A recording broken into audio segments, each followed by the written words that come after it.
Oke, seperti biasa, di dalam buku Inspirasi Sukses dan Bahagia ini biasanya selalu dicantumkan cerita-cerita inspirasi yang akan saya simpulkan kepada teman-teman berdasarkan pemahaman-pemahaman saya pribadi gitu ya. Oke, pertama adalah di dalam buku ini dikisahkan tentang bagaimana kita itu harus mengenali karakter dari masing-masing sesuatu di dalam kehidupannya, sehingga dengan memahami karakter masing-masing maka kita akan lebih peka terhadap sesuatu itu gitu. Entah itu sebuah objek, entah itu sebuah pekerjaan, entah itu sebuah rintangan-rintangan yang sedang kita hadapi, maka sebenarnya masing-masing dari semua itu memiliki sebuah karakteristik yang berbeda-beda dari masing-masing tersebut.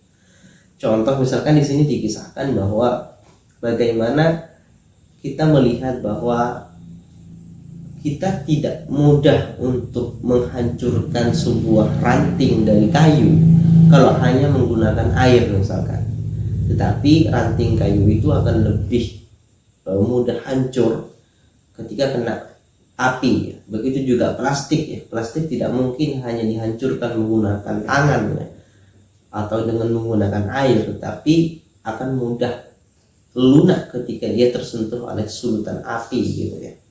Itu bahasa saya ya, mungkin di bukunya ada sedikit perbedaan. Intinya apa yang ada di buku maksudnya adalah kita benar-benar harus memahami karakteristik dari masing-masing sesuatu ya, dari objek yang sedang kita amati, sehingga dengan mengamati karakteristik itu akan melatih kita untuk melihat dari sudut pandang yang berbeda tentang suatu objek yang berbeda juga, sehingga kita tidak menyamaratakan suatu objek yang berbeda dari sudut pandang yang hanya sempit sekali misalkan, sehingga kita harus menyesuaikan. Ketika kita melihat benda ini, maka kita juga harus melihat karakteristiknya yang berbeda-beda. Manfaatnya apa? Itu untuk mengajarkan kita supaya kita bisa melihat sesuatu itu sesuai dengan porsinya, seperti itu. Apakah itu suatu ketika kita menghadapi masalah, apakah ketika kita itu akan mengambil sebuah kebijakan, maka kita benar-benar teliti, benar-benar jeli bahwa apa yang akan kita putuskan itu benar-benar sesuai dengan apa yang kita harapkan, seperti itu teman-teman. Kemudian dari itu juga maka kita akan belajar bahwa setiap masalah karena memiliki karakter berbeda, maka solusinya juga tentu akan berbeda. Ibaratnya gini, kalau kita tidak memiliki wawasan yang luas, ibarat kita sedang sakit, kemudian kita akan membeli obat yang sebenarnya obat itu hanya untuk orang lain gitu. Karena kita berpikiran bahwa semua obat sama, maka kita memilih obat yang sebenarnya bukan untuk kita, ya tentu secara medis kita tidak akan sembuh gitu kan. Nah, itulah sebabnya bahwa setiap masalah itu pasti memiliki solusi, dan solusi itu tentu itu harus match dengan masalahnya, seperti itu teman-teman. Oleh karena itu maka saya ingin menyampaikan, ini contoh loh ya, kenapa saya bilang masalah, karena kadang-kala kita tidak bisa menyelesaikan masalah karena sempitnya cara pandang kita gitu ya. Artinya saya mengatakan masalah di sini supaya kita lebih luas lagi melihat suatu masalah, supaya kita tidak berputar-putar di satu tempat yang sebenarnya itu tidak menyelesaikan masalah. Ketika kita menghadapi suatu masalah, maka yang perlu kita lakukan adalah kenali dulu apa sumber masalahnya, kemudian ketahui karakter dari masalah itu, lalu carilah solusinya seperti apa. Itu teman-teman. Kemudian kisah yang kedua adalah tentang seorang pemuda yang menunggu pohon pisang berbuah 2 kali. Nah, itu lucu sekali. Saya juga sangat mengambil hikmah ya dari cerita itu, bahwa seorang pemuda menunggu pisang yang akan berbuah 2 kali, yaitu tidak mungkin gitu ya.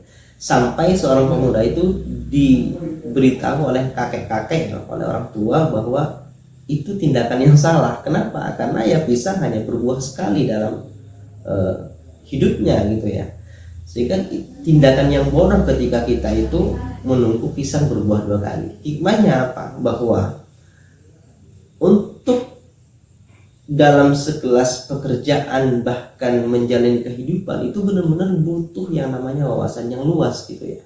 Wawasan yang luas tentu didapat karena kita memiliki ilmu gitu. Nah, ilmu itu didapat karena kita harus belajar, karena kita belajar gitu ya. Dan belajar itu butuh yang namanya tindakan, komitmen, dan sungguh-sungguh. Seperti itu.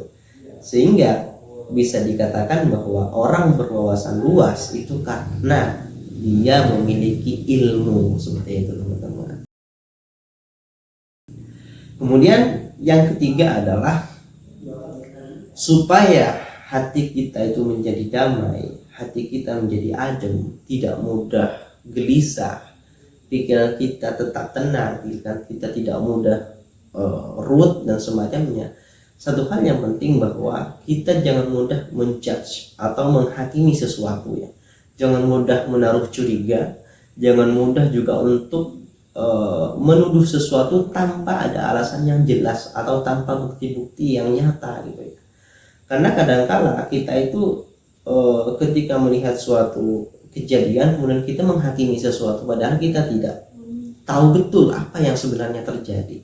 Makanya adalah sebelum kita menilai sesuatu maka cari tahulah dulu apa yang sebenarnya terjadi, sehingga kita tidak salah dalam menilai sesuatu. Oleh sebab itu, dengan cara seperti itu maka hati kita menjadi lebih damai, lebih aman dari hal-hal yang membuat kita sebenarnya tidak bahagia gitu ya. Dan dengan cara itu pula kita akan menjadi lebih senang, lebih bahagia teman-teman. Oke, mungkin itu saja yang bisa saya sampaikan pada part yang kedua ini. Mudah-mudahan ada manfaatnya dan sampai jumpa di part selanjutnya.